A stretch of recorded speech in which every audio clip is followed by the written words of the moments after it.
larguísimo recorrido por lo que ha sido esta historia de 20 años de constancia, de trabajo, de esfuerzos, pero también de muchas y muchas alegrías y satisfacciones. Comenzar con este recorrido, este homenaje que queremos hacer a aquellos escritores que nos acompañaron durante tanto tiempo, que confiaron en nosotros, a las instituciones y a las autoridades, empresarios necochenses y comerciantes que nos dieron una mano y que se sumaron a esta aventura que empezó como un juego y bueno, ha terminado en una seria actividad que a veces nos intimida un poquito cuando pensamos hasta dónde hemos llegado, con qué personalidades hemos logrado conectarnos, y también queremos agradecerles a ellos porque gente con currículums importantísimos llegan hasta nosotros, colaboran, trabajan y se comprometen con nuestra actividad.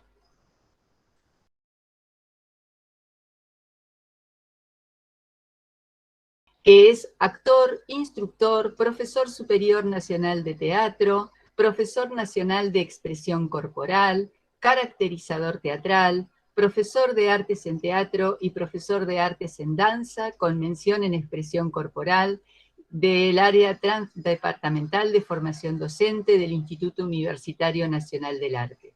Ha incursionado en la dramaturgia, en la dirección escénica y en géneros puros como el clown con su grupo Los Hermanos Engels. Con una sólida y polisémica formación de artes, ha participado en los ámbitos de la lúdica, la plástica, el cine, la radio, el video y la fotografía. Cabe mencionar obras en las que se destaca como actor: Camino Real, de Anton Chekhov, Blues del Tren de las 22, ha realizado trabajos como actor en cine, TV, series y en publicidad. En sus trabajos de dirección escénica podemos señalar Ruido de Fondo de Gastón Martelli y Todas de Darío Fo entre las principales. En circuitos de festivales nacionales y encuentros internacionales.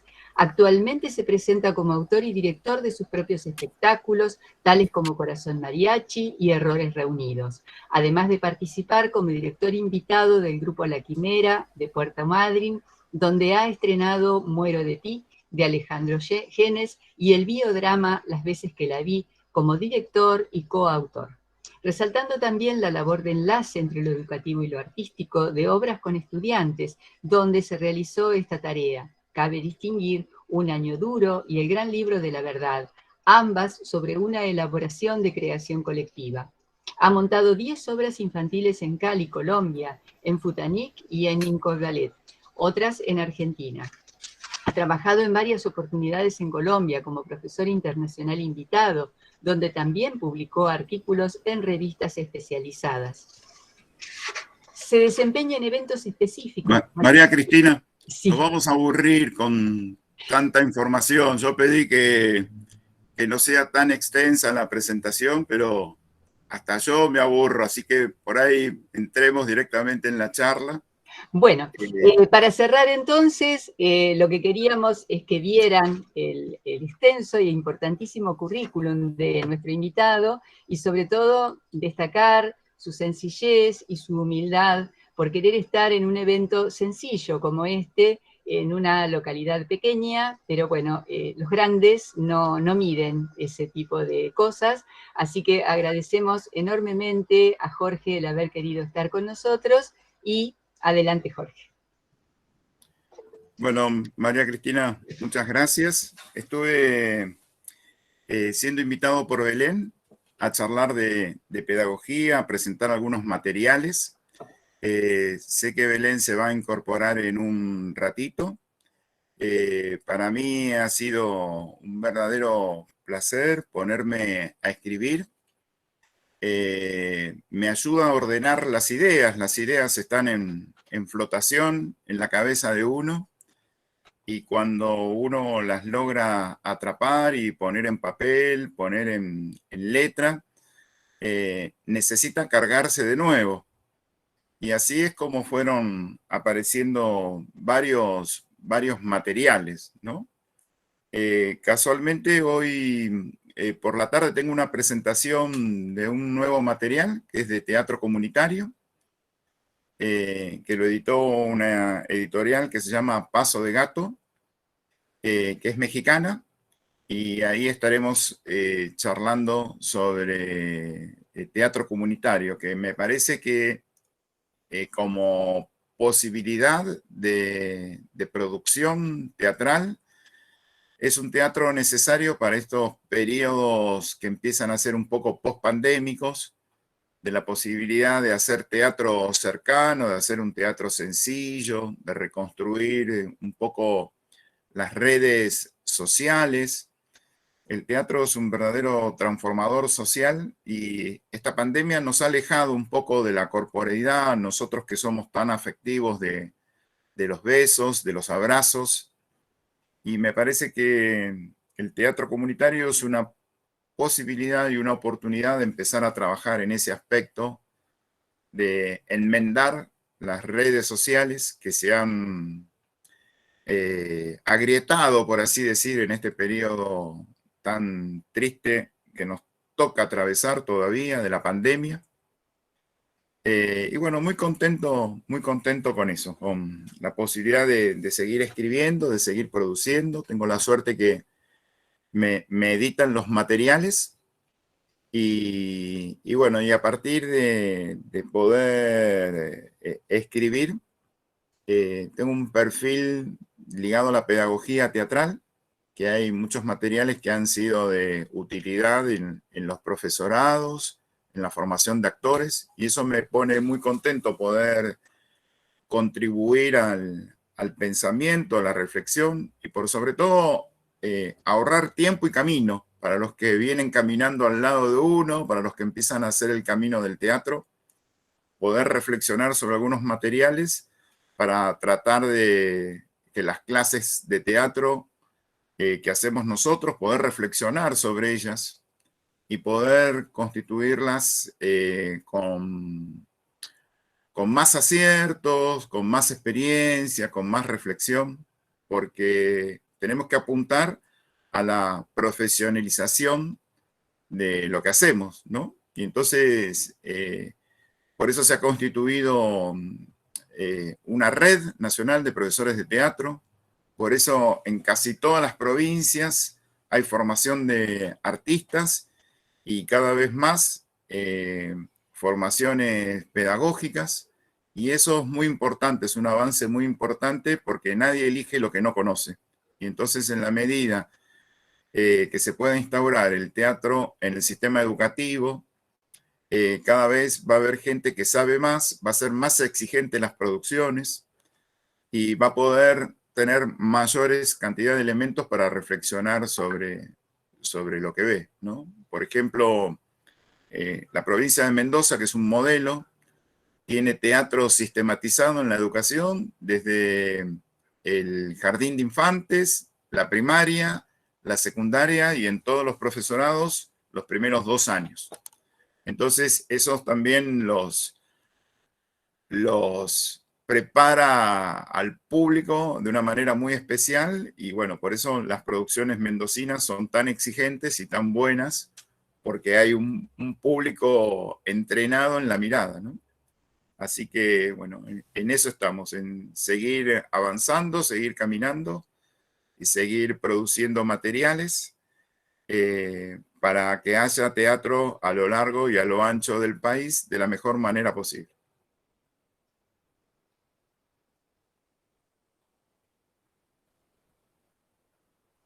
Te dejé muda, Cristina. No, bueno, invitamos al público que está asistiendo a que haga preguntas sobre lo que les parezca interesante para que podamos hacer un ida y vuelta, que esto sea una conversación. Hay saludos desde Santa Fe. Gladys Díaz dice, hola, buenos días, gracias por permitir este espacio. Renzo Caferata García saluda desde Perú. Lorenzo Berrastro también saluda, dice en San Luis, sacaron el profesorado, lo daban en el Instituto de Formación Docente, hoy día no hay nada. Elsa, dice Santa Cruz, está en la lucha por la profesionalización del teatro y con gente como usted lo haremos posible.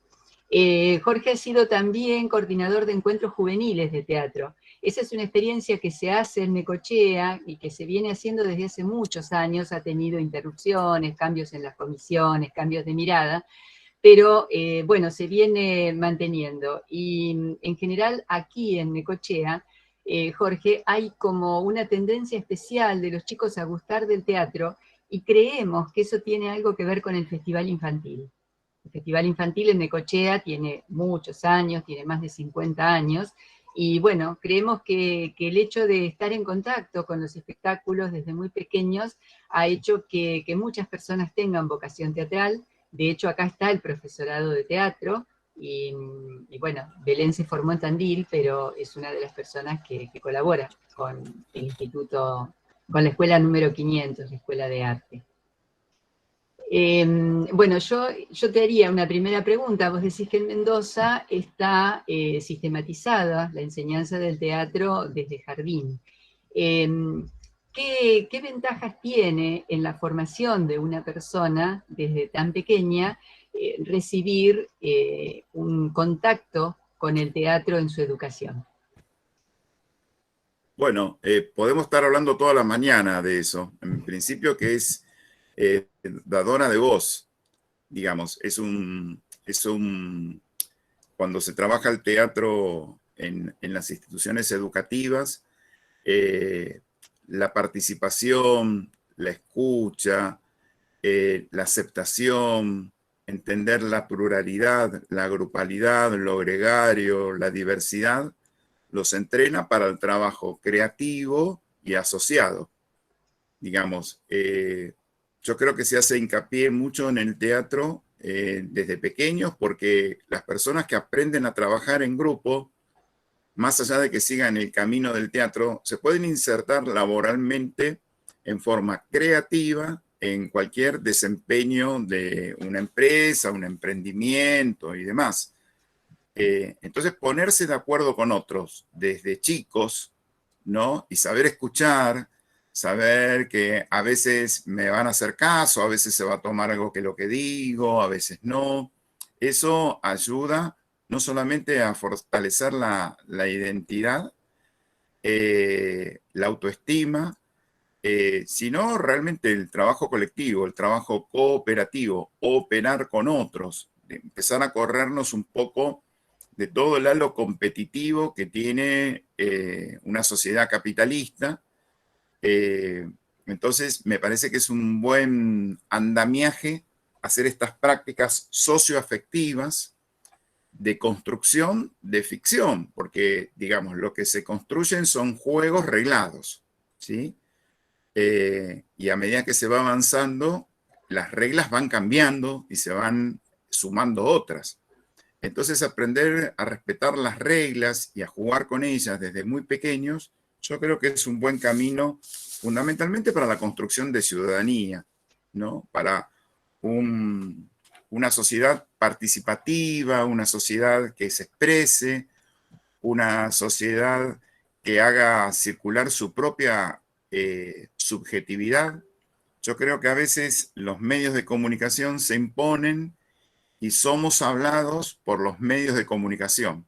Entonces el teatro te invita a moverte dentro del pensamiento y, como decía al principio, darte voz para que expreses tu subjetividad, ¿sí?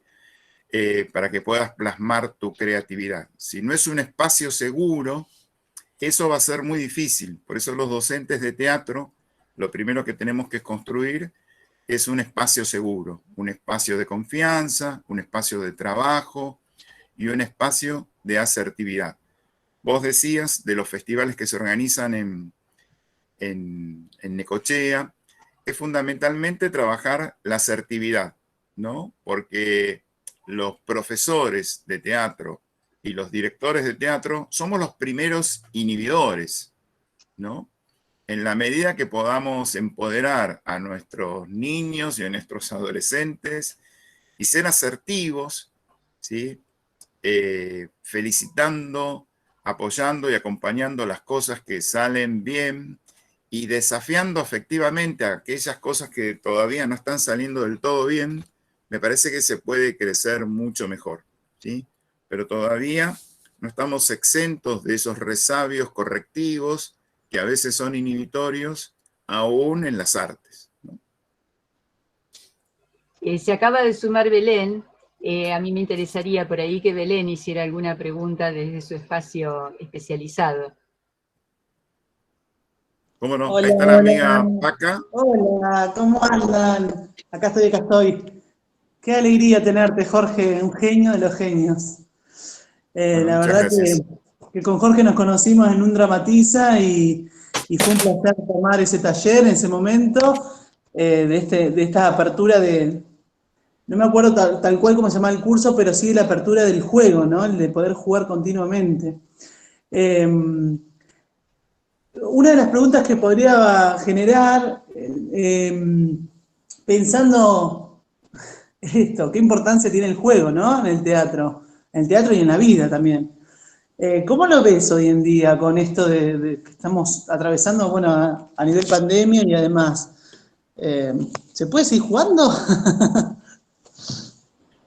Sí, limitadamente hubo un gran juego de los niños y adolescentes a los juegos virtuales, ¿no? Hubo una tendencia, por lógica consecuencia, pero bueno, en la medida que se puedan recuperar los espacios vivenciales de juego a nivel deportivo, a nivel recreativo y a nivel artístico, esos espacios están anhelados hace mucho tiempo, ¿no? Entonces, en la medida que nos podamos acercar, que podamos hacer contacto, yo creo que el Zoom nos sentó a todos. Entonces, hemos restringido nuestra expresividad a la cara, los músculos de la masticación y de la mímica, hacer algo con las manos, con el circuito de la cintura escapular, y el cuerpo ha quedado bastante adormilado. Por eso me parece que la recomendación es en esta vuelta al trabajo del juego dramático, del juego teatral, por ahí empezar a trabajar con máscaras, porque las máscaras retrasan un poco la expresión, queda inhibida la expresión y invita a que el cuerpo se mueva, ¿no? Como yo tengo conciencia de que tengo una máscara y no me estoy comunicando y expresando como todo este tiempo lo hice con el Zoom, el cuerpo aparece y se manifiesta de otra manera. Así que por ahí una simple invitación a experimentar a los que, ahora que se están volviendo las clases presenciales cada vez más, a recuperar la parte del juego a nivel teatral, por ahí con algún tipo de máscara que va a favorecer el trabajo expresivo y comunicativo con el cuerpo, que durante la pandemia lo tuvimos bastante disociado, ¿no? Sí, totalmente, totalmente. A mí me parece muy interesante, no sé si ya hablaron, el libro este sobre Internet, ¿no? Desde cómo influye, ¿no? Desde este lugar. Me parece...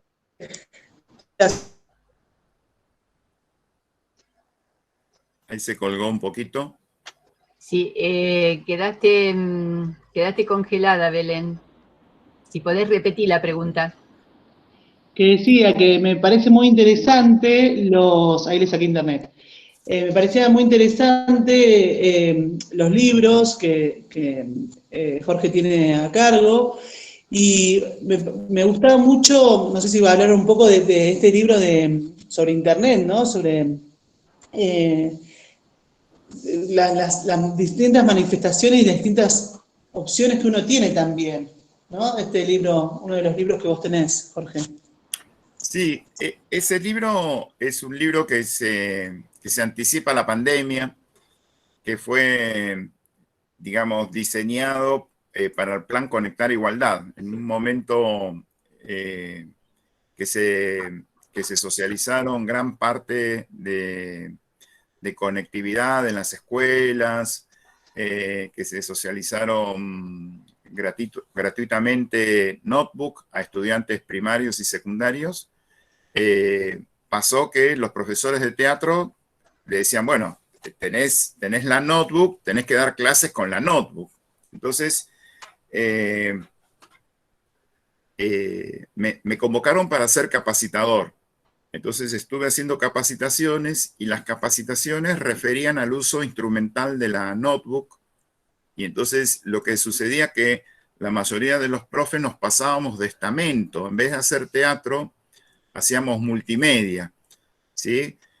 Teníamos una cámara para filmar y terminamos haciendo algo más cercano a una actuación transmedia o a un tipo de teatro filmado, que aprovechar ese recurso para hacer nuestras clases. Entonces,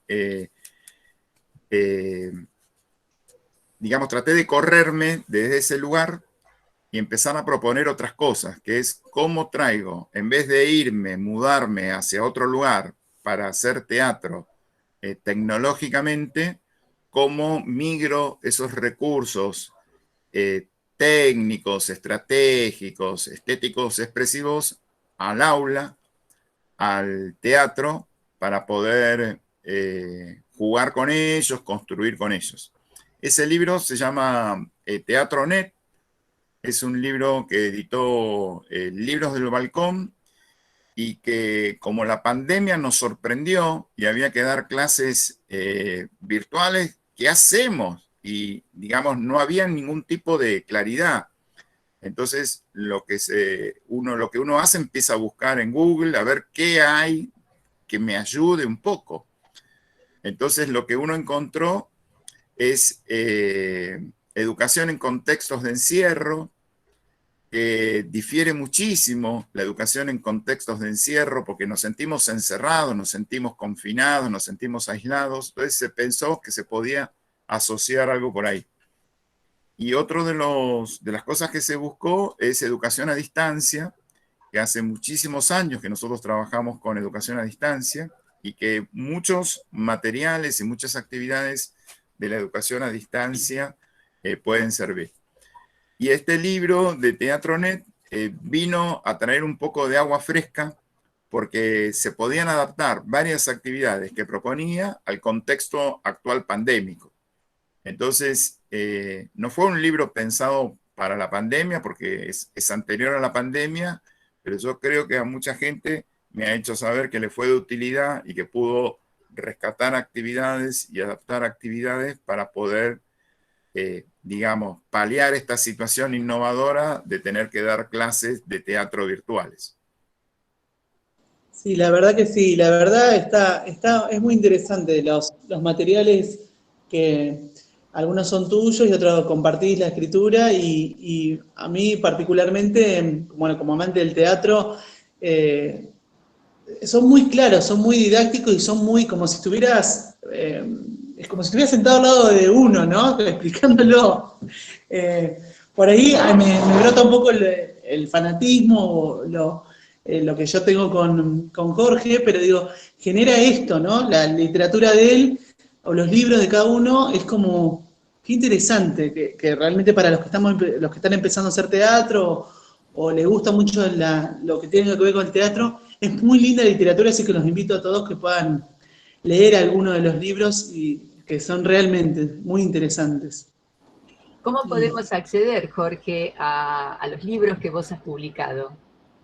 ¿Hay alguna página? ¿Los encontramos en algún lugar específico? En principio,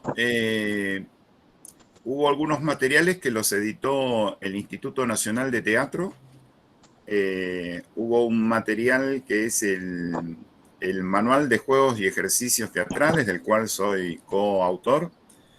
Y como el Instituto Nacional de Teatro promociona, en realidad el Instituto Nacional de Teatro de Argentina está pensado para favorecer a la ciudadanía, en el sentido que la ciudadanía conozca mucho más lo que es el teatro. Entonces, favorece las capacitaciones de las personas, favorece la circulación de grupos, favorece la provisión de elementos técnicos para las salas. Y otra de las cosas que favorece son las publicaciones. Entonces publicó ese material que se agotó enseguida porque había una gran demanda con respecto a las clases. Y es el único material que el Instituto Nacional de Teatro lo publica 2 veces. Generalmente publica, hace una sola tirada, pero lo han demandado tanto, y que ha servido a mucha gente para organizarse para dar clases. Uno de los principios de la educación artística tiene que ver con el desarrollo de la singularidad. Yo siempre digo que nosotros somos únicos e irrepetibles en la historia del universo, y que ese material, el manual, era un punto de partida, que había que agregarle hojas, que era combustible para la propia experiencia. Para asegurarme de eso, después escribí el antimanual, digamos, escribí el desarmado o la cocina de ese material, que es la fábrica de juegos y ejercicios teatrales. Y es un material que sí, que está circulando mucho en los profesorados porque ayuda a organizar el pensamiento pedagógico a la hora de dar clases. Tiene que ver con la creación de proyectos, tiene que ver con la creación de actividades, de juegos, de ejercicios, de armar como un mapeo para ver cuál es el territorio que me animo a explorar. Los materiales del Instituto Nacional de Teatro se agotaron enseguida, porque el instituto los reparte en todas las provincias nuestras, entonces es muy fácil que se agote. Y entonces lo continuó una editorial que se llama Tuel, publicando tanto el manual como la fábrica. Digamos, las librerías, si ustedes ponen el nombre de los libros, manual de juegos y ejercicios teatrales, una fábrica de juegos y ejercicios teatrales, las ediciones del Instituto Nacional de Teatro están agotadas. Entonces sí, hay una versión comercial que es de Editorial Atuel, que lo van a poder conseguir en muchas librerías, porque Atuel no tiene librería propia, sino que es editora y distribuidora. Bien, perdón. Decime. No, acá hay una pregunta. Marcos Aguilera dice, ¿qué enseñar de todo el universo teatral en la institución escolar? Abrazo, Marcos de Villa Regina, Río Negro. Bueno, un saludo grande para los amigos de Villa Regina, expertos en manzanas y muchas frutas que nos regala ese valle. En principio, cuando uno hace música, lo más común es escribir sobre un pentagrama. Si bien se puede escribir música en colores y de otras formas, lo más conocido y tradicional es escribir la música en un pentagrama. Lo que fija la tonalidad del pentagrama es la clave que uno coloca al principio del pentagrama. Entonces, depende de la clave que coloque, va a fijar un tono de esa musicalidad. Nosotros cuando hacemos teatro, si bien pregonamos el mismo lenguaje, este lenguaje es tan generoso que tiene diversas formas y diferentes formas de abordarlo. Entonces, si vamos a trabajar teatro en una institución escolar, hay una clave de sol que nos rige, que es el diseño curricular. La provincia de Río Negro estuvo trabajando muchísimo en los diseños curriculares, fundamentalmente de secundaria. Y si uno quiere trabajar en un nivel educativo donde no hay diseño curricular, por ahí lo que puede hacer es aprender de los diseños curriculares que ya están en circulación, el de Mendoza, el de la Ciudad de Buenos Aires, y ver qué es lo que se está trabajando como clave del pentagrama en esos distritos, ¿sí? Y está bueno también que en los distritos, en las provincias que no tienen todavía teatro en el sistema educativo del nivel inicial, por ahí releer esos diseños y proponerlos para que se instaure el teatro en esos niveles. Pero nosotros, si estamos en una institución educativa, lo que nos rige es el diseño curricular. Esto no quiere decir que no tenemos libertad de abordaje y nos tenemos que subsumir a alguna forma creativa para dar nuestras clases. Un docente lo que hace es diseña una clase, la conduce y la evalúa. Esas son como las funciones básicas del docente. Y es nuestro capital, es nuestro producto, ¿no? Lo que producimos. Pero lo que nos guía, el mapa, es el diseño curricular. O sea que hay que fijarse siempre en las instituciones educativas. Nosotros los profes de teatro nos peleamos bastante con los diseños curriculares, porque parece que es una norma o parece que es una ley, y en realidad es lo que nos guía, ¿sí? Y hay gente muy idónea que ha trabajado durante muchos años en la construcción de esta especificidad que tiene que ver con el teatro en la educación, con el teatro en el sistema escolar. Y es un tipo de teatro que apunta al desarrollo de la ciudadanía, nada menos, que estamos construyendo futuro dando teatro en las escuelas. Entonces, buscamos una ciudadanía más sensible, más reflexiva, más autónoma, más crítica, y eso está postulado en los diseños curriculares. Sí, además el teatro, yo hablo como profesora, fui maestra de nivel primario y directora de una escuela secundaria durante mucho tiempo, y trabajé con teatro y vi trabajar muy creativamente a los profesores en el nivel secundario con teatro, y favorece la interdisciplinariedad, que es algo tan importante y tan trabajado en este momento. Y por ahí el trabajo interdisciplinario facilita los aprendizajes de materias por ahí muy abstractas, que a los chicos les cuestan más, porque las aprenden desde otro puntal de nuestra pedagogía contemporánea, que es la pedagogía lúdica.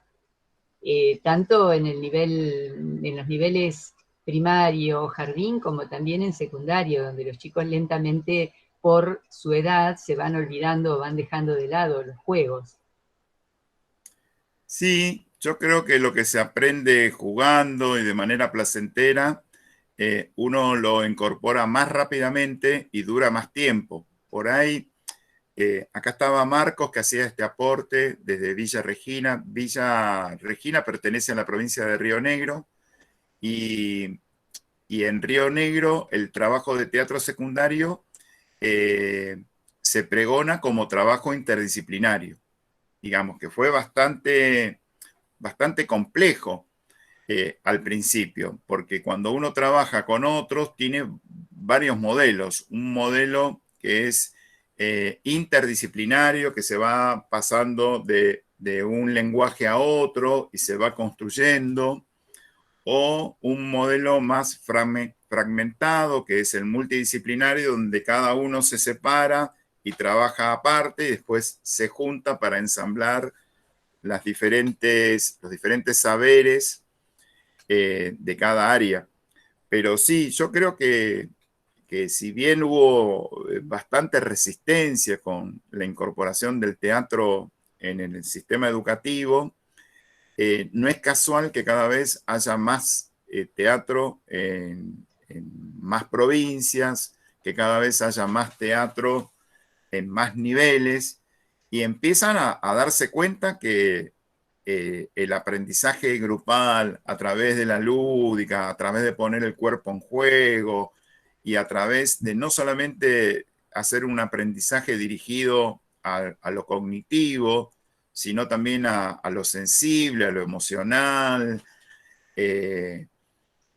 es un aprendizaje más integral, porque uno está comprometido con la presencia, con la existencia y con los otros. Entonces, se hace también en el teatro, favorece un tipo de aprendizaje horizontal. Yo aprendo de mi maestro, de mi maestra, pero también aprendo con mis compañeros y también me saco dudas y también preguntamos, me animo, y se construye de otra manera.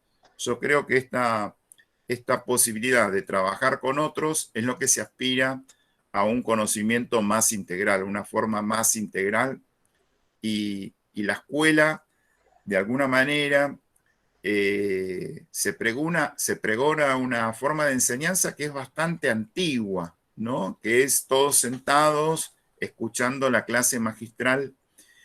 Y bueno, nosotros decimos siempre una frase muy linda en la Red Nacional de Profesores de Teatro cada vez que nos juntamos, que nadie sabe tanto como todos juntos. Entonces, poder juntarnos, poder preguntarnos, poder compartir, poder hacer, donde el error no es criticado, sino que el error se toma como parte del aprendizaje. Por eso, en las formas de enseñanza, que también se aprende por ensayo y error, nosotros los que hacemos teatro siempre decimos, vamos a ensayar, vamos a ensayar, vamos a ensayar. Porque en los ensayos hay aciertos y hay algunas cosas que no salieron del todo bien. Entonces uno ensayando, ¿sí? Es como mejor se apropia de un conocimiento por ahí más duro, ¿no? Entonces por eso ahí la interdisciplinaridad, la interdisciplina y la multidisciplina. Elisa, se está levantando la mano. Ponete el micrófono, Elisa. Ponete el micrófono, Elisa, no te oímos.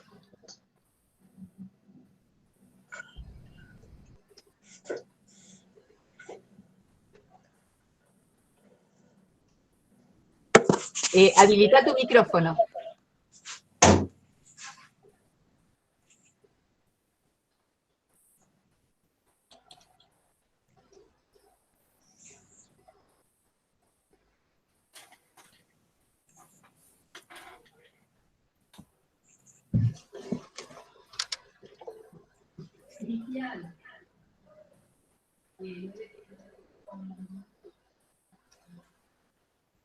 Bueno, se nos fue.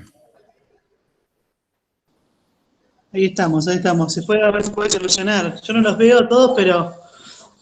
Nos fui a ver si el técnico lograba habilitarle el sonido a Elisa, a ver si yo lo puedo hacer desde acá.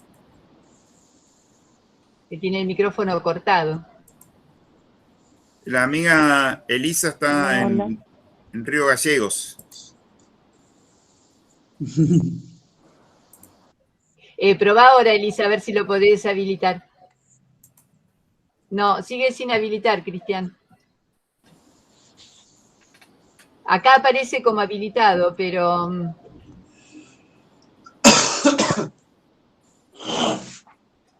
Si no, de última que escriba en el chat. Escribí en el chat lo que estás diciendo, así lo leemos. Bueno, mientras tanto vamos viendo algunos de los chats que están llegando. Dice, buenos días, en la provincia del Neuquén el próximo año se implementa el nuevo diseño curricular en donde el teatro aparece como asignatura y de manera articulada como en provincia de Río Negro. Muchos años de lucha. Josué Martínez dice, un aporte pequeño, debemos considerar que uno piensa con el cuerpo completo, no solo con la capocha. Un abrazo, Polo querido. Ahí dice Elisa que está con micrófono, a ver si ahora te oímos.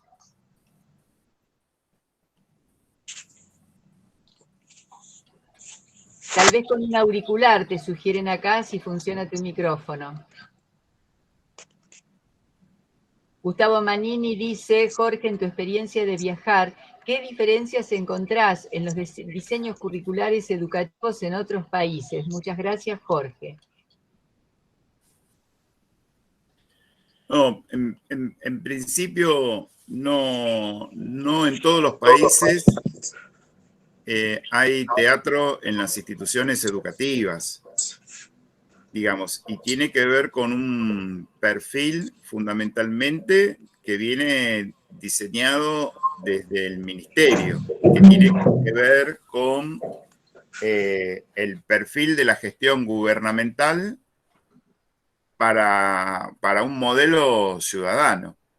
Digamos, lo que sí, hay líneas de abordaje distintivas en diferentes países que tratan de fomentar una parte del teatro. Nosotros, cuando empezamos a enseñar teatro en la educación en Argentina, lo primero que hacíamos era talleres en contraturnos, talleres abiertos a que los chicos practiquen, participen, no poníamos notas, cuando se empezó a instaurar un poco más en forma sistemática, lo primero que uno hace es mirar a los modelos donde se impera el teatro como forma de educación. Entonces hay una línea que es una línea sajona, que es el drama educación, que generalmente acá en la Argentina muchos colegios bilingües tienen ese modelo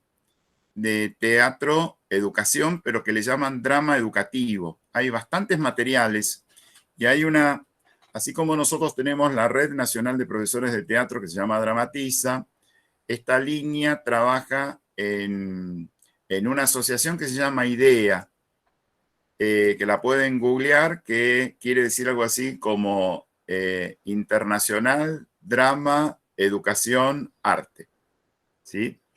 Ellos tienen una mirada que es más productiva.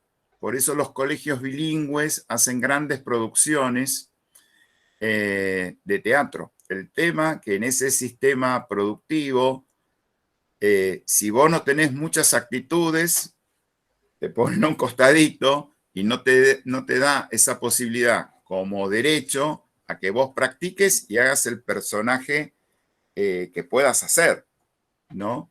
Hay como un lucimiento de la...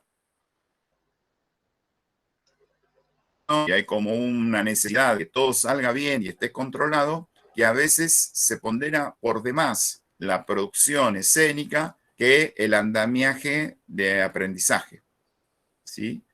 Entonces, me parece que esa es una línea comparativa que podemos hacer, pero que no he incursionado en los diseños curriculares, sí en los materiales que hay de drama educación, ¿sí? Después hay otra línea muy interesante, que es una línea franco-canadiense,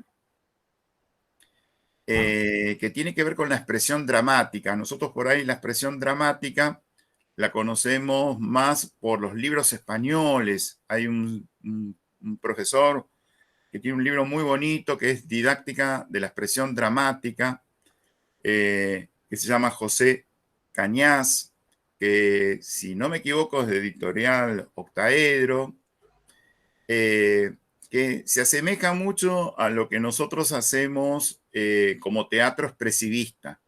Digamos, esta primera parte nos acercamos mucho a ese modelo expresivista, donde era más importante que se apropien de elementos teatrales, que pasen por la sensibilización, para construir experiencias expresivas teatrales.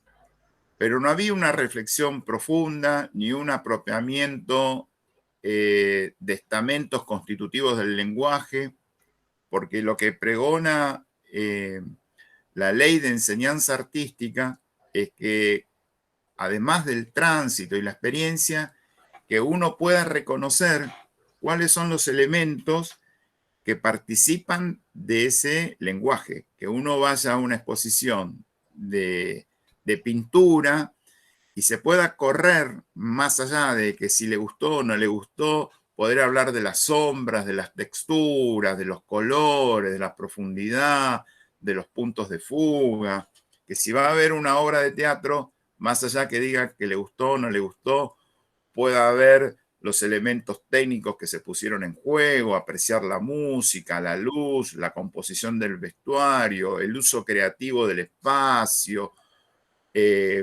si el texto fue orgánico, las interacciones, ¿sí?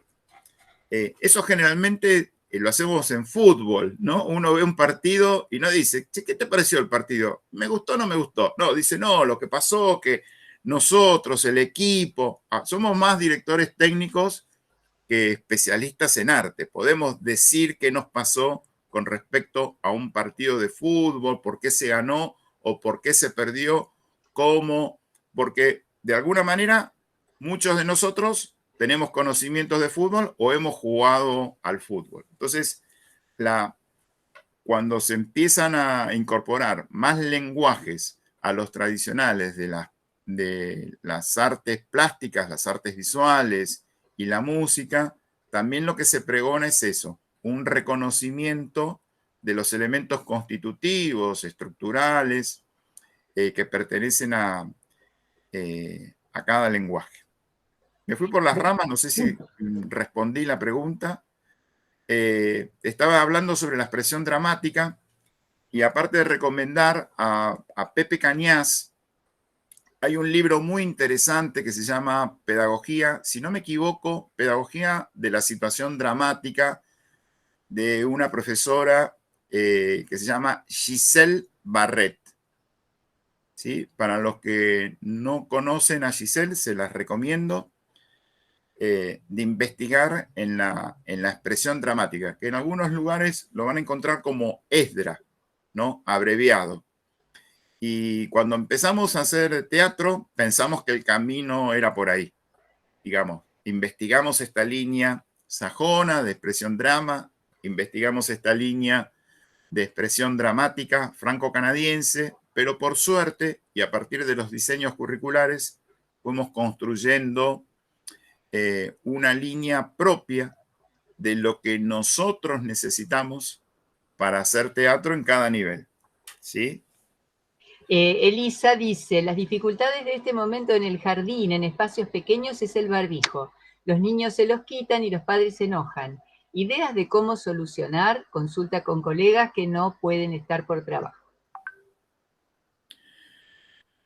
La verdad que es un problema universal el de los barbijos, porque a los chicos les dura un ratito, pero también no solamente se lo sacan en la clase, se lo sacan en el recreo, se lo sacan en cualquier momento, y no solamente que se lo sacan, sino que lo pierden, empiezan a extraviarlo, no saben dónde lo dejaron, lo guardaron en algún lugar que no lo encuentran.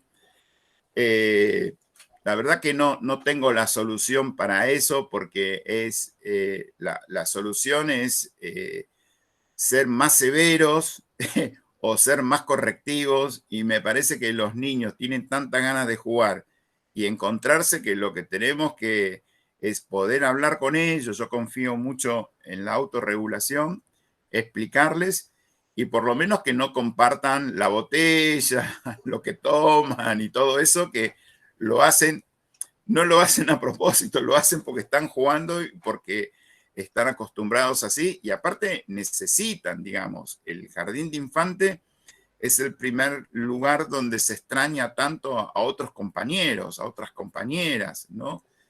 Y de poder jugar. Entonces, me parece que no tengo una solución mágica y me parece que también no sé si estimulo a una solución correctiva, sino poder hablar, poder usar la palabra y tratar de que lo usen, pero es muy, muy difícil. Está pasando en todos lados eso. Muy, muy difícil. Muy, muy difícil. Hay que Bueno, tratar Elisa de hablar también, con perdón. cualquier persona que corre con el barbijo. Es imposible sostenerlo porque transpira, porque molesta, y los chicos que en el recreo no se quedan quietos, entonces es bastante, bastante complejo. Bueno, Elisa también comenta que ella se basa mucho en el fútbol para el contexto de encierro. Y yo recordaba, mientras vos hablabas, una experiencia personal. Cuando nosotros dábamos teatro en la escuela primaria y secundaria, pues trabajábamos en los dos niveles y en la misma escuela, íbamos con este grupo de docentes que habíamos implementado el proyecto a eh, tomar talleres y estudiar un poquito el tema una vez por año a Buenos Aires. Y uno de los ejercicios que nos hicieron hacer fue dejarnos caer hacia atrás, con la confianza de que los compañeros nos iban a sostener. Fue muy fuerte la experiencia, porque uno va hacia atrás y no sabe si los otros van a poner la mano. Y el hecho de sentir que los otros sostenían nos dio la pauta de lo que significa el teatro, ¿no? También se da en el deporte esto de confiar en el que el otro va a hacer lo que yo ya no llego o va a completar lo que yo empecé. Sí, en teatro se necesita una confianza corporal, una confianza del trabajo. Entonces, todos los juegos de arrastre y de sostén, de equilibrio, favorecen a ese tipo de integración que se necesita. Hago un paréntesis chiquito. La compañera Elisa Paca ha publicado también un material sobre el teatro en contextos de encierro. Es una especialista que tenemos acá en el país. Así que, María Cristina, la tenés que tener en cuenta para hacer una charla, para hacer una invitación en algún momento de la feria o para la próxima edición, porque no en todos los países se pregona la educación en el sistema penitenciario, carcelario, ¿no? Eso no pasa en todos lados. Digamos, y pensar que estas personas que están cumpliendo condena o esperando su condena tengan el derecho a la educación y tengan derecho también a la educación artística, es muy importante, ¿sí? Y así como ha publicado el libro nuestra querida Elisa, nuestra querida Paca, hay otros materiales también que circulan de teatro y cárcel, que estaría bueno fomentarlos, conocerlos, porque se necesita, ya que tenemos la presencia de muchos profes acá en esta charla, se necesitan que los profes concurran a esos lugares a dar clase, ¿no? A las penitenciarías, a las cárceles, realmente a los reclusos la posibilidad de hacer teatro es una parte de liberación, ¿no?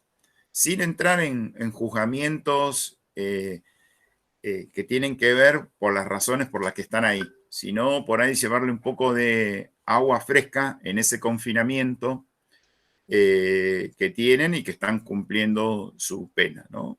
Así que valoro esta posibilidad que existe en este país, que cada vez hay más teatro en distintos lugares, ¿no? Y creo que si nos ponemos en el lado de promotores del teatro o de multiplicadores del teatro, llevar teatro donde se necesita es muy importante. Bueno, aquí hay una consulta de Martina Bompard, dice, ¿pueden repetir el nombre del libro y autor? En realidad se nombraron varios libros, no sé a cuál específicamente se referirá. Hola, ¿qué tal? Muchas gracias. ¿El de pedagogía de la profesión dramática puede ser? El de pedagogía de la situación dramática, no recuerdo cuál es la editorial. Sí recuerdo la autora, que es Giselle, con G de gato, creo que doble S o doble L, Barret con B larga. Muchas ¿Sí? gracias. Bueno, acá tenemos otro chat. Ay, se me fue. Constanza Cioletti dice, buenas tardes a todos, soy Constanza de Buenos Aires. Retomando el tema de jardín y teatro, ¿qué materiales recomiendas para trabajar y abordar? Ya que por lo menos en lo individual conozco muy poco. Hay una editorial que se llama Magisterio, que es colombiana, que tiene unos materiales de teatro inicial. Y creo que hay otra editorial colombiana que se llama, no estoy seguro, pero creo que se llama Aula Teatro. Acá hay que revisar algunos diseños curriculares que de alguna manera tienen alguna complementación bibliográfica que por ahí puedo omitir. Mendoza siempre está produciendo material que por ahí lo pregonan en la Universidad Nacional de Cuyo. Puede ser que haya materiales de investigación de teatro infantil. Hay un amigo, compañero, Fabricio Origlio, que publicó algunos materiales. No recuerdo la editorial, creo que es una editorial uruguaya, pero no estoy seguro. Hay un libro pionero que tiene que ver con una adorable cordobesa que lamentablemente nos abandonó hace unos años, que es María Rosa Finchelman, que hay un libro que lo sacó Plus Ultra y después lo sacó el Instituto Nacional de Teatro como un homenaje, como una pionera del teatro en la educación, que tiene muchas actividades que pueden ser de utilidad para el trabajo del jardín, ¿sí? Pero se está empezando a construir. Hay muy poco material de teatro en el jardín de infantes. Hay que buscar porque posiblemente esté omitiendo algunos nuevos, ¿sí? Esta etapa pandémica ha sido una etapa de crisis para todos en general, pero en particular para las editoriales. Entonces, hay muchas librerías que han cerrado, hay muchas editoriales que están en crisis, pero ahora parece que está repuntando un poco el tema de lo editorial y posiblemente estén saliendo algunos materiales nuevos que todavía no tengo conocimiento. Bueno, muchas gracias, Elisa. Elisa dice, y cuentan conmigo para lo que sea. Necochea es mi segunda patria, tengo familia, qué bien. Bueno, no te hemos dejado hablar, Elisa, te hemos hecho escribir, siendo que Necochea es tu segunda patria. Te vamos a tener en cuenta, seguramente en la próxima feria te vamos a tener acá, y quizás personalmente, ojalá. Florencia Pacheco pregunta, ¿qué estrategias puede utilizar para alumnos muy tímidos, niños de 7 a 9 años? Creo que lo que hay que hacer es lo que decía hace un ratito, es crear un espacio seguro, ¿sí? Un espacio seguro de mucho amor, de mucho respeto, de mucho cuidado. Eso es fundamental. En segunda instancia, ser asertivo, digamos, valorar lo que el otro hace.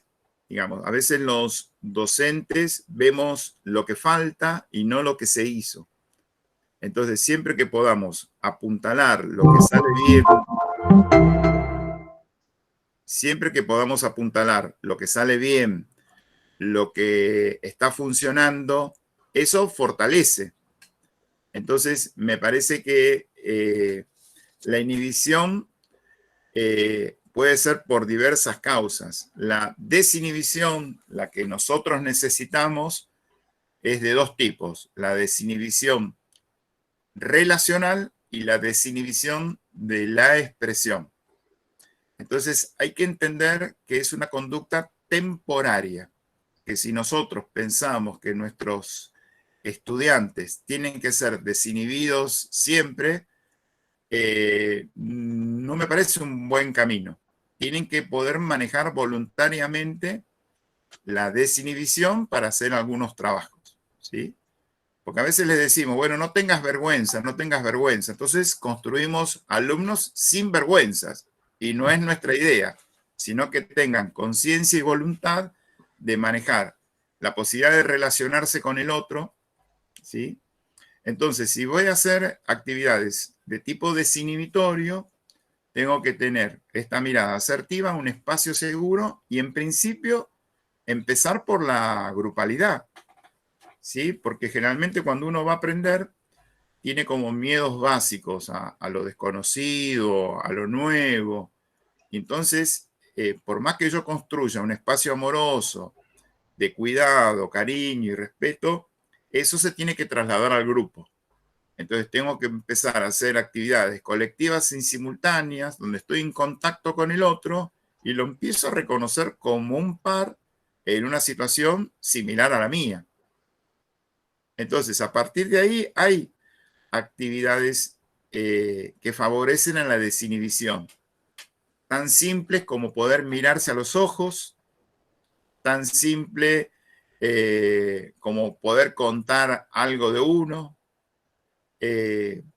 Todas las actividades desinhibitorias construyen a la subjetividad de uno. En la medida que uno pueda hacer circular la subjetividad y esa subjetividad se escucha, se tiene en cuenta, cada vez me voy a animar a contar más cosas y a hacer más cosas.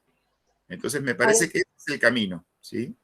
Qué complicado en este momento en que se pide distancia social y que se sienta a los chicos alejados unos de otros para hacer actividades teatrales cuando justamente es el contacto con el otro, la cercanía, no sé cómo se puede compatibilizar eso en este momento. Sí, es mucho más difícil hacerlas en Zoom, y sin embargo se estuvieron haciendo. Digamos, el desafío más difícil que nos vimos sometidos fue reemplazar estas ventanitas por la ronda, saber que hay problemas de conectividad. Ha sido un desafío muy, muy grande, digamos. Y en esta etapa intermedia se hace lo que se puede de la mejor manera, sabiendo que en algún momento se va a volver a la presencialidad que todos deseamos, pero es un paso intermedio. Entonces, conservando la distancia, los primeros simulacros que se hicieron de clases teatrales, se dibujaba en el piso un cuadrado y de ahí no te podías mover. Entonces era una cosa muy, muy rara. Ahora parece ser que nos podemos mover un poco más, pero siempre conservando los protocolos sanitarios, las distancias y demás, pero podemos estar en alguna manera en contacto, ¿sí? Por lo menos visual, ¿sí? Hasta hace no muy poco tiempo en España se prohibió levantar la voz, porque parecía que la voz era lo que contagiaba, ¿no? Entonces, todos tenían que hablar en un nivel muy bajito porque la potencia pasaba al barbijo. Entonces, digamos, estamos en una etapa de experimentación. Yo creo que no hay que bajarle los brazos, hay que apostarle fundamentalmente al cuidado y a la creatividad para paliar esta situación donde no tenemos muchos recursos, tenemos ideas y tenemos la posibilidad. Se ha producido una cosa muy interesante que a través de las redes empezamos a compartir, bueno, ¿vos qué hacés? Yo hago esto, miren, si les sirve, qué bueno, pero y yo hago esto. Y en ese compartir en redes, en páginas y demás, hubo muchos aciertos y errores, ¿no? Una de las cosas que empezó a circular son los tutoriales, ¿no? Esta es la forma de hacerlo. ¿Y quién hacía el tutorial? El docente. Si un docente se pone como modelo, clona a los estudiantes. Porque qué mejor modelo que el propio docente para imitarlo. Entonces, si hay imitación, se coarta un proceso creativo propio, ¿sí? Donde uno tiene que descubrir la propia forma, toma la forma dominante del docente. Yo cuando dije esto, muchos docentes se enojaron conmigo porque era muy fácil hacer un tutorial, ¿no? Dejarlo subido, ¿sí? Y de alguna manera poder replicarlo en otra oportunidad. Una de las cosas también en teatro sucede que nosotros no filmamos las clases y no hay una sola clase de Zoom que no esté grabada. Entonces, eso también es inhibitorio. Nosotros filmamos algunas experiencias teatrales cuando estamos en procesos creativos de investigación, pero si no, no solemos filmar las clases de teatro, salvo que sea para algún evento especial. Entonces, me parece que entre las clases que teníamos prepandémicas y añoramos a las clases que tuvimos en plena pandemia, que no sabíamos bien qué hacer, y improvisamos, inventamos, y la única ayuda que teníamos era nuestra paciencia y nuestra creatividad. En esta zona intermedia aparecen más posibilidades y esperanzas teatrales, por más que se respete el protocolo y la distancia. Así que me parece que es una zona intermedia, que me parece que es mucho más cómoda, por más que sea una burbuja, que una clase netamente virtual de algo que nosotros estamos acostumbrados a ponerle el cuerpo entero, ¿no? Elisa levantó la mano, a ver si ahora te podemos escuchar. Seguimos igual con el micrófono.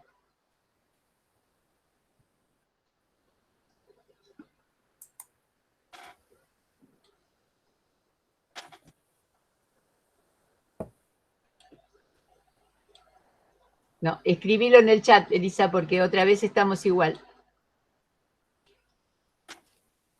Bueno, Adriana Zambón dice, me parece muy buena esta reflexión, no clonar, tender a que nos imiten, sino que construyan ellos. ¿Qué respuesta? Ahora sí, a ver. Ahí ¿Ahora? Ahora sí. ¡Qué maravilla! No lo puedo creer. Ahora sí lo vamos a aplaudir.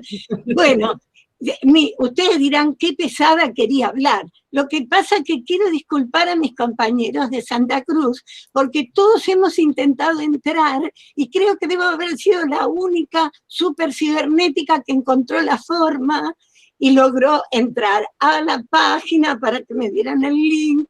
Así que están los chicos de Deseados, los chicos de Calafate, los chicos de Río Turbio y un montón de gente que quería entrar y no pudimos. Y la verdad es que Río Gallegos es una ciudad donde la mayoría de la gente que va de vacaciones pasa por Necochea o va a Necochea. Somos muy necochinos. Así que, y además Polo, bueno, además de ser un amigo entrañable, es, junto con Esther Trozo, es nuestro líder dentro del grupo Dramatiza.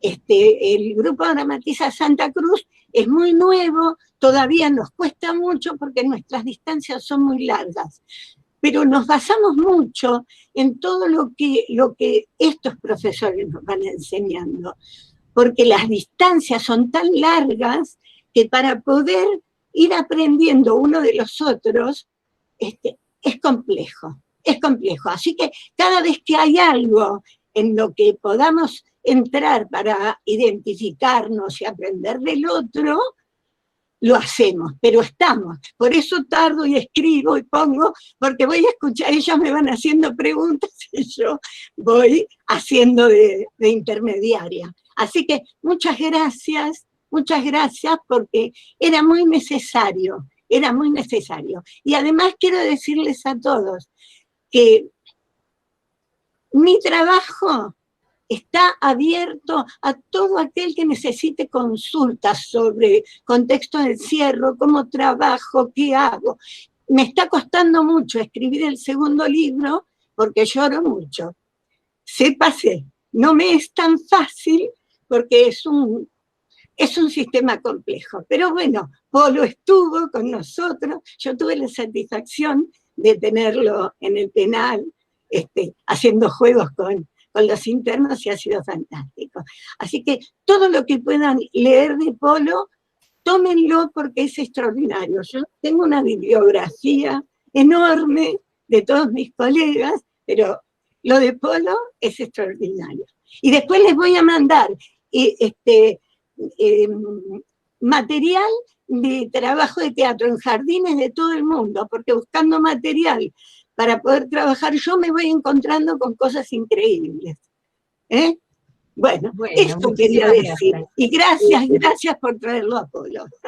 Las clases van a estar grabadas, estamos grabando, las vamos a subir a YouTube. Así que perfecto. Todo el que no ha podido entrar o se ha tenido que ir porque tenía que ir a trabajar, porque veo que ha habido mucho movimiento de gente, van a poder ver la charla completa en YouTube. Y bueno, perfecto. Es muy interesante lo que contás, Elisa, vamos a seguir en contacto, porque Necochea es muy teatrera. Sí, ya lo sé. Sí, nos contactamos, inclusive pasé el link a mis compañeros de Necochea. Sí, somos muy teatreros y bueno, y hay muchas actividades, por ejemplo, el Encuentro Juvenil de Teatro es algo que hay que darle un poquito de impulso porque la pandemia un poco lo destrozó, pero se puede volver a sacar. Acá te dice alguien, hermosas palabras, Elisa, piel de gallina, me gustaría mucho leer tus materiales. Tenemos más saludos. Hay alguien que pregunta qué respuesta debo dar o qué acciones debo tomar en teatro cuando los alumnos no quieren improvisar o hacer ejercicios de movimientos. Bueno, lo primero que tenemos que hacer es no echarle la culpa a los estudiantes, porque a veces escucho yo decir que, bueno, tengo un grupo, estos no quieren hacer nada, entonces lo siento y les doy teoría teatral. Y una de las maravillosas cosas que tiene el teatro es la práctica gregaria.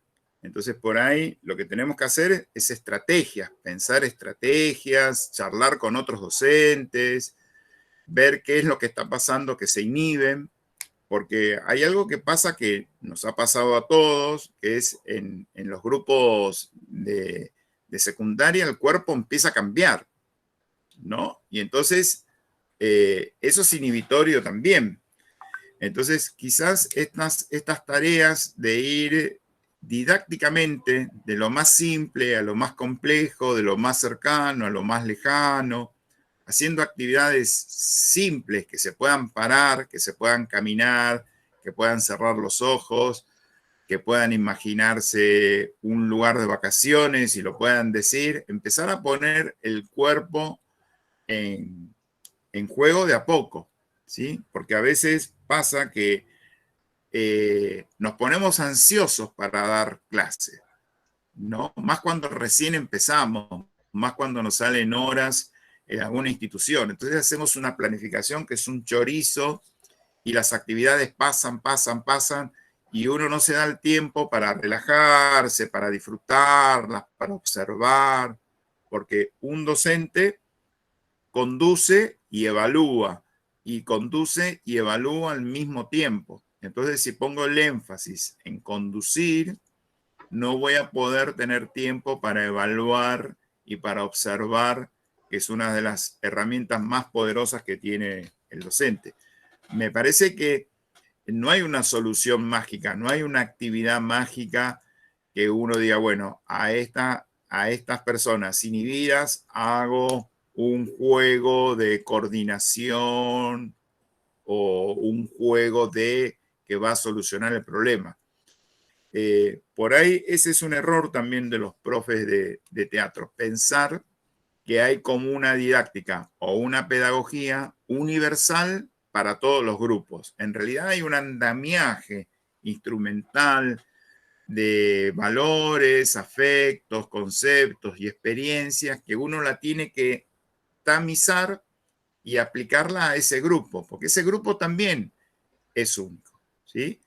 Yo siempre pongo el ejemplo de las milanesas. Las mejores milanesas son las que hace mi mamá, pero las única persona que puede superar a las milanesas de mamá es uno, que se anima a probar otras texturas, a ponerle otras cosas, a cocinarla de diferente manera. Entonces, la clase que uno construye tiene que ser para ese grupo. No es una clase genérica, no es una clase genérica de tengo un grupo, clase número 32, grupos desinhibidos. Hay que ver en qué contexto, qué es lo que está pasando.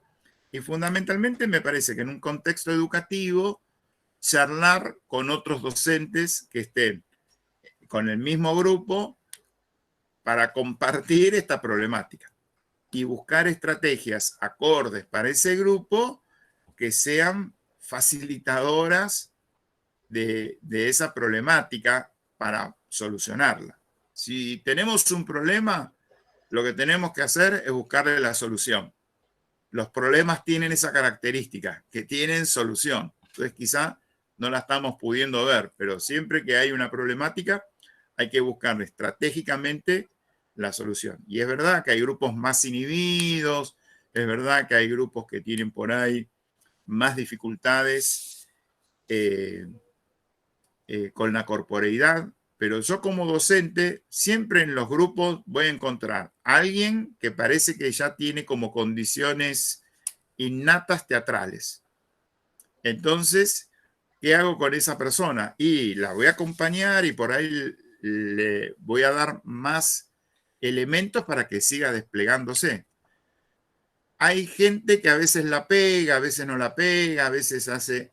¿Qué hago con eso? Yo, como docente de artística, no hago una educación granel, hago una educación personalizada. Entonces también atiendo las particularidades. Por supuesto que se va a hacer muy difícil si tengo 39 estudiantes en un grupo, pero voy a tratar de hacer todo lo posible para que esto que a veces la pegan y no la pegan, cuando la peguen, felicitarlos para que sigan pegando más cosas, ¿sí? Y ponerme yo a pensar qué tengo que hacer para que la peguen más seguido. Pero hay estudiantes que no la pegan nunca. No la pegan nunca. Y uno tiene que elaborar también estrategias para que la peguen una sola vez.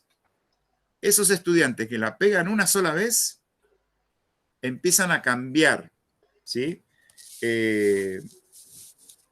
Por ahí me sumo a la experiencia de Paca, que cuando uno trabaja en contextos de encierro, a veces felicitar a un recluso se le llena las lágrimas porque dice, la primera vez que hago algo me sale bien y me felicitan, ¿no? Entonces me parece que esas cosas que uno aprende en otros contextos a veces se suceden como en micropolíticas en el aula, ¿no? Entonces uno tiene que tener una actitud amorosa, tiene que tener una actitud cuidadosa y de acompañar y de armarse de paciencia para generar la actividad donde ese estudiante pueda sentirse pleno porque hizo un ejercicio bien. Pero fundamentalmente paciencia, ¿sí? No hay una solución para todos los problemas. Existe un andamiaje que uno va condimentando para encontrar la propia solución a ese problema específico.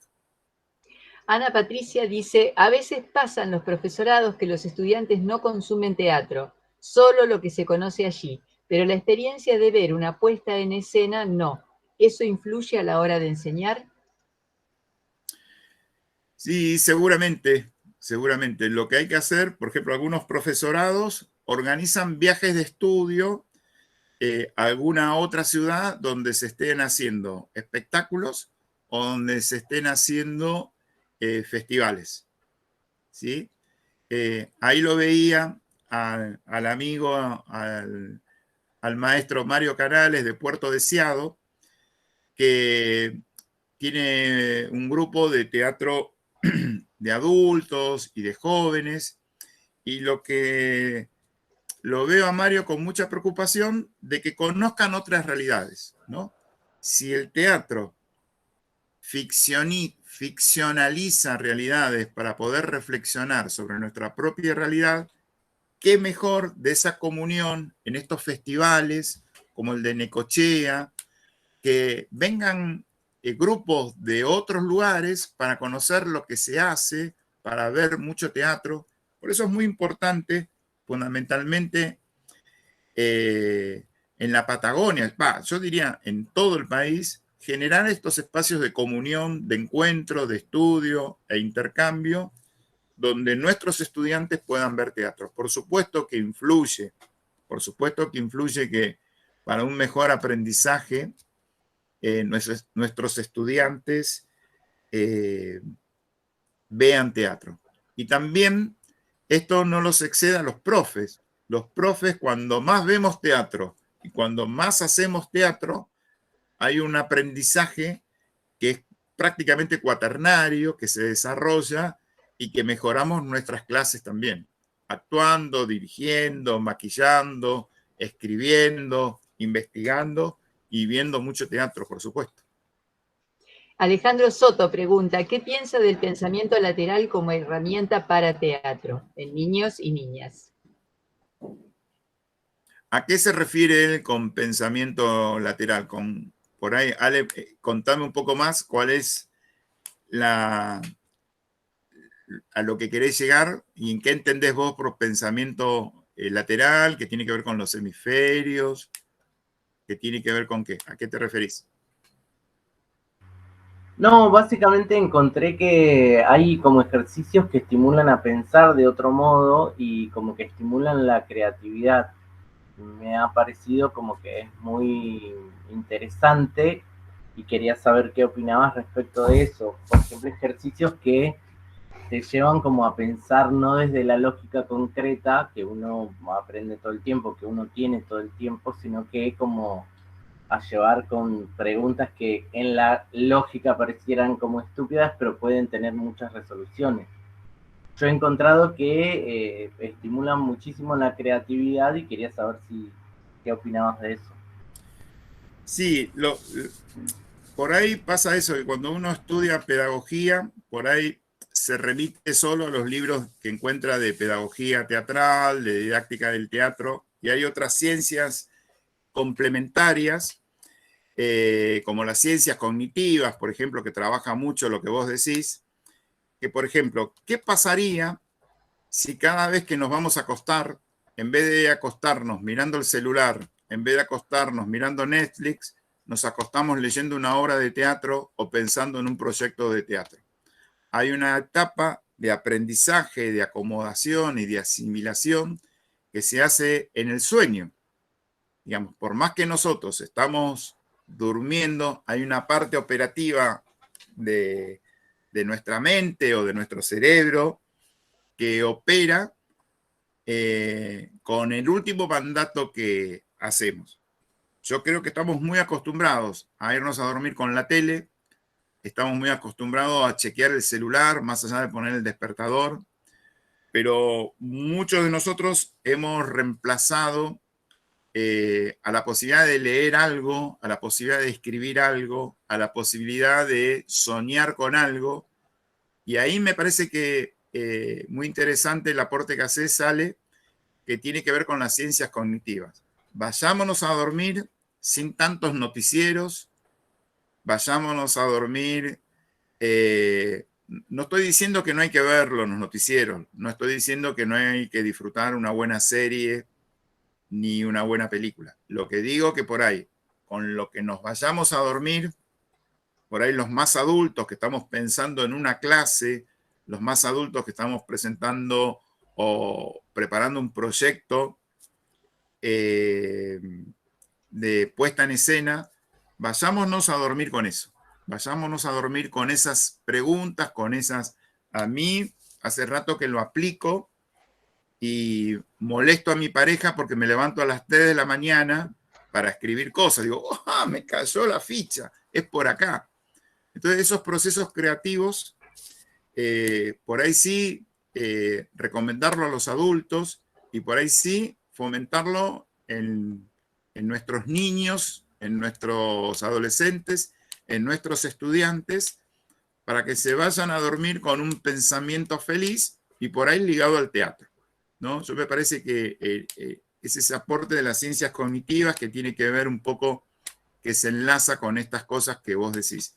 Pero también hay ejercicios que son como muy raros, porque como vos decís, son muy abiertos, entonces te hacen renombrar las cosas. Hay un ejercicio ligado a tu comentario, Ale, que tiene que ver, bueno, esto no es esto, esto no es esto. Vas viendo las cosas y decís que son otras cosas. Por supuesto que favorece a la creatividad y a la imaginación. Generalmente se hace con adultos y se hace en la formación de actores o en los grupos que ya tienen experiencia como para hacer eso, ¿sí? No son clases recomendables para empezar un grupo, ¿no? Porque si empezás un grupo de teatro y empezás a hacer esa actividad, dice, bueno, el profe estaba loco, me hacía ver un picaporte y me decía que diga que no es un picaporte, que es otra cosa. Pero sí, son actividades que tienen una fuerte incidencia en un tipo de pensamiento más mágico ligado a la creatividad, a la espontaneidad, a estas conductas reactivas y adaptativas que buscamos en el teatro. Sí, claro, vale, por ahí sí. No sé si contestó tu pregunta, Ale. Sí, muchas gracias. Lula Berardo dice, buenos días, aquí Lula desde Mar del Plata. Jorge, como siempre es un placer escucharte. En tiempos de vinculación y revinculación, estando en esta especie de baile de presencialidades asistidas, programadas, burbujas, entre otros tipos, me encuentro en este momento todas las clases realizando ejercicios de presentación, dinámicas que inviten a reconocerme como parte de un grupo y reconocer a los otros. Creo que quizás en este momento el área acompaña mucho desde este aspecto, que el encuentro es valioso. Quizás se trabajan menos contenidos, pero la construcción del espacio entre todos es más que satisfactoria. Sin embargo, quería en este aspecto consultar cómo diferenciar la delgada línea entre ser un animador y llegar a abordar ejercicios más específicos del área. ¿Y en qué nivel está trabajando? No me quedó claro. No dice en qué nivel trabaja. Secundaria y primaria. Ajá. La animación teatral, digamos, cuando el docente se pone como animador y no se corre tanto que termina siendo como un animador de fiesta, es un recurso que se utiliza mucho en los grupos que recién se inician, fundamentalmente, por ejemplo, en grupos de educación inicial y cuando uno hace trabajo en empresas, ¿no? Cuando trabaja en el desarrollo de recursos humanos empresariales, también tiene un halo conductista. A nosotros nos han puesto como que es una mala palabra ser conductista, ¿sí?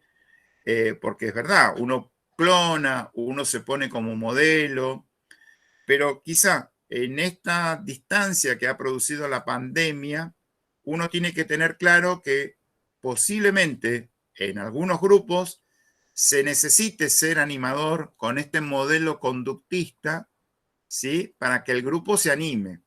Lo que hay que tener el temple de que no te gane el yo actor y ocupar la escena y poder correrte cuando el grupo empieza a funcionar, ¿no? Supongamos que queremos hacer asado un día que está medio húmedo. Por ahí hay que trabajar mucho la leña, soplarla, abanicarla, hasta que se empieza a prender el fuego. Una vez que se empezó a prender el fuego, no tiene sentido que siga soplando. Ya crece por su propia cuenta, ¿sí? Entonces me parece que en este rol de animador, que uno lo desestima porque se asocia al conductismo, me parece que en estas etapas post-pandémicas, o que pretenden ser post-pandémicas, en algunos grupos se va a necesitar que el docente se anime a mezclarse, ser parte del grupo, para generar desde la paridad, una actividad. Para que una vez que arranque la actividad, yo me corro y me vuelvo a colocar en ese lugar asimétrico que tengo en el grupo, porque conduzco, voy a hacer consignas de ajuste, voy a evaluar, voy a animarlo en otro sentido, ponderando lo bien que se hace. Por eso yo hablo mucho del pensamiento asertivo. Un grupo que empieza a funcionar y yo paso por al lado, le digo, bien Paca, muy bien Ale, Santi por ahí, Julieta, perfecto. ¡Ah! Estoy por buen camino, me animo solo. A veces el mimo de la palabra, en forma de consigna, hace que el grupo tenga autonomía. Porque a veces pasa que yo empiezo a trabajar con un grupo y el grupo, yo estoy en un costadito y el grupo se va al otro lugar del salón. Cuando yo empiezo a circular y los empodero, se apropian del todo, de todo el espacio, se apropian de la actividad y empiezan a tener autonomía. ¿Sí? Acá también hay una consulta que dice, se me dificulta la nota numérica. ¿Alguna recomendación? Nivel terciario de Escuela de Arte. Abrazo desde Río Negro, soy Laura. Laura, la nota es una complicación para todos, porque lo que nos tenemos que correr es de valorar la afectividad. ¿sí? Uno se encariña mucho con nuestros estudiantes de teatro y a veces evaluamos los vínculos, evaluamos la afectividad. Entonces, hay que tener una regla clara que todo lo que evaluamos tiene que ser verificable y comprobable, ¿sí? Yo no puedo evaluar lo que quiero a esa persona o lo que me cae bien, sino los logros, los desempeños en base a una propuesta que tiene que ver con el programa y que yo aclaré en un principio. Entonces, me parece que si uno tiene claro que lo que evalúa tiene que ser comprobable y verificable, la nota va a ser más fácil de poner. Y esa nota que pongo es en base a un plan de trabajo, en base a un programa de trabajo y a una meta que aclaré de un principio. Yo trabajo con un programa, voy a dar notas, ese programa, perdón, lo tengo que hacer circular. Tienen que saber mis estudiantes qué voy a evaluar, cómo voy a evaluar y qué tengo en cuenta para evaluar. Entonces, una de las problemáticas que surge es que no voy poniendo nota diariamente, ¿sí? Es que no voy evaluando, por ahí tenemos la mala costumbre de evaluar al final y por ahí poner una nota cada clase o cada semana o cada mes. Eso nos ayuda a tener como una mirada de una variable de evaluación, ¿sí? Pero sí, es todo un entrenamiento y uno se persigue con que si es justo o no es justo. Y me parece que si se puede verificar lo que yo digo, se puede comprobar en base a algo que pautamos y acordamos, o que se dijo, que está establecido en un programa, uno es justo, ¿sí? Lo que pasa es que tenemos dificultad los profes de teatro para evaluar y para poner nota, porque somos muy permisivos y muy contemplativos. Bueno, sería infinito el tiempo que le dedicaríamos a Jorge, porque cada cosa que nos dice nos llena de contenidos, de preguntas. Acá alguien dice, el primer libro de Olobatiuk que tuve me lo regaló un interno hace 18 años, Manual de Juegos Teatrales, lo cuenta Paca. Con respeto y amor que se merece quienes trabajan en el arduo y bello trabajo de ser animadores. Hay saludos, saludos desde Colombia. Bueno, hay una cantidad de mensajes. Hay gente que, bueno, tuvo que apagar la cámara, dice, por problemas de conectividad. En San Luis sacaron el profesorado, hoy en día ya no hay nada. En Santa Cruz está la lucha por la profesionalización del teatro y con gente como usted lo haremos posible. Muy buen día a todos desde Rawson, Chubut. Muchas gracias por este espacio. Bienvenidos a estos espacios de debate e intercambio. Hola Jorge, aquí desde Colombia, te mandamos un saludo. Sofía Subigaray, desde acá muy cerquita, dice gracias por estos espacios. Juan N. Fernández presente. Bueno, en fin, hay una cantidad de saludos y de agradecimientos a Jorge por haber estado en este espacio. Vamos a ir cerrando, no sé si querés redondear con algo, Jorge, para cerrar, o alguien quiere hacerle una última pregunta, una última reflexión sobre el tema.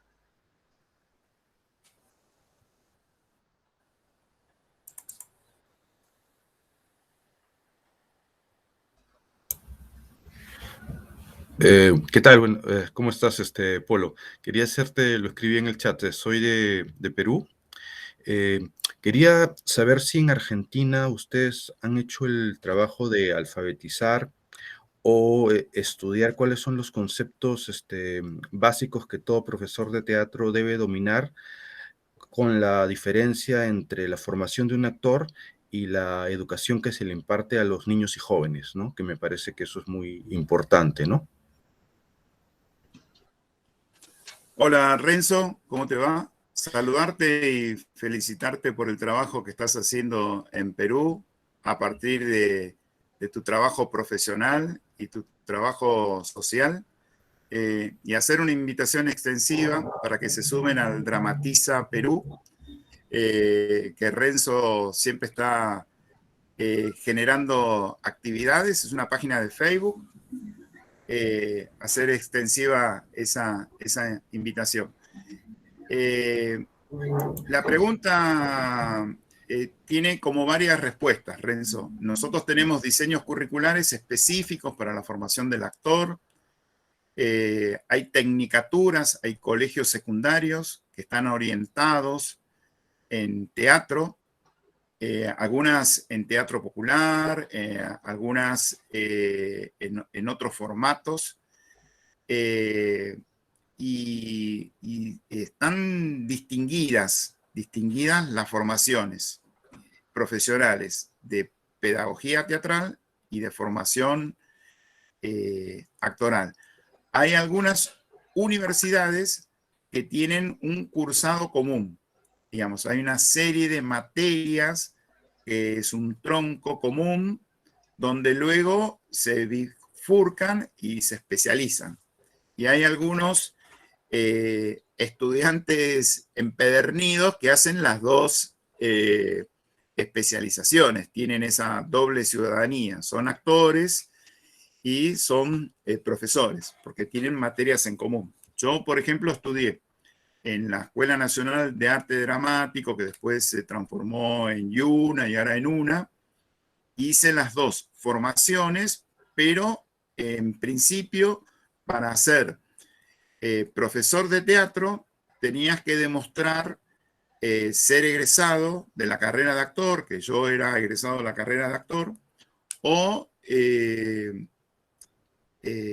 con el tiempo eso se modificó y se empezaron a pedir antecedentes. Pero generalmente la carrera, te digo, hace unos años, la carrera de pedagogía teatral era como una especie de posgrado de la formación actoral, ¿sí? Ahora se está dando en muchas universidades en forma simultánea con esta bifurcación, ¿sí? Y en algunas universidades vos podés directamente, después de terminar los estudios secundarios, empezar a formarte como docente teatral, teniendo la materia de actuación, pero orientada hacia la práctica áulica, ¿sí? No es la actuación de corte, digamos, profesional. Sí existe la materia, pero está más orientada a la parte de posibles actividades teatrales dentro del sistema educativo, ¿sí? Todo eso, Renzo, lo vas a encontrar en las páginas del ministerio. Todo eso es material público, está colgado en los ministerios de educación, en la Dirección General de Educación Artística.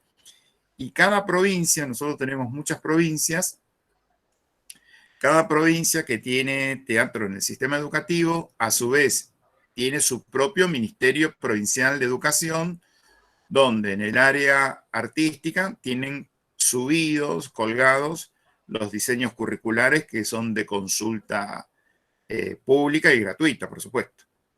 No sé si, Renzo, contesté tu pregunta. Sí, muchas gracias. Un abrazo, Bueno, Renzo. Un abrazo. Vamos finalizando este hermoso encuentro que le ha dado sol a esta mañana de tormenta en Necochea. Muchísimas gracias, Jorge, por tu colaboración, por tu trabajo, por tu conocimiento y por haber querido compartirlo con nosotros. Y gracias a todos los que están ahí apoyando esta actividad. En menos de 15 minutos estaremos con Larisa Tejecuentos, una poeta que en este momento vive en Mar del Plata, pero que es santafesina. Así que quienes estén gustosos de acompañarnos están invitados. Muchísimas gracias a todos. Buenos días. Bueno, muchísimas gracias a todos por el aguante. Gracias, María Cristina. Gracias, Belén, por la invitación. Y nada, estamos a la orden para lo que necesiten, como dije al principio, para que haya más y mejor teatro a lo largo y a lo ancho del país. Gracias a todos por el aguante mañanero, un abrazo fuerte y esperemos que esto pase pronto de la mejor manera para poder reencontrarnos. Gracias a todos.